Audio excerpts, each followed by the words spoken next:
பாம்புக்கும் கீரிக்கும் சண்டை வர காரணம் என்ன தெரியுமா? பொதுவாக கீரி மற்றும் பாம்புக்கு இடையில் ஒரு பகையுணர்வு இயற்கையாகவே காணப்படுகிறது.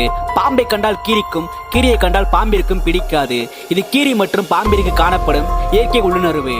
தாய்க்கீரிகள் இல்லாத சமயத்தில் பாம்புகள் கீரி குட்டிகளை கொன்று இரையாக்குகின்றன. இதனாலும் கீரிகளுக்கும் பாம்புகளை கண்டால் சண்டையிட காரணமாக உள்ளது. அதிகபட்சமாக கீரிகளுக்கும் பாம்பிற்கும் உண்டான சண்டையில் கீரிகளை வெற்றி பெறுகின்றன. சில சமயங்களில் பாம்புக்கும் கீரிக்கும் உண்டான சண்டையில் கீரிகளும் இறந்து போகின்றன. காரணம், சண்டையின் போது கீரியின் வயிற்றிலே அல்லது வேறு இடத்திலும் பட்டு அதிக ரத்தம் கசிந்து கீரி இறந்து விடுகின்றன. பெரும்பாலும் கீரிக்கும் பாம்பிற்கும் ஏற்படும் சண்டையில் 75 இருந்து 80 வரை கீரிகள் தான் வெற்றி பெறுகின்றன. கீரிகள் உலகத்திலே கொடிய விஷத்தை கொண்ட ராஜநாகத்தை கொன்று விடுகின்றன.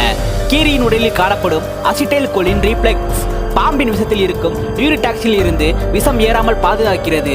கீரி பாம்பை சோர்வாக்கி பின் பாம்பு சோர்வானதும் அதன் தலையை கடித்து குதறி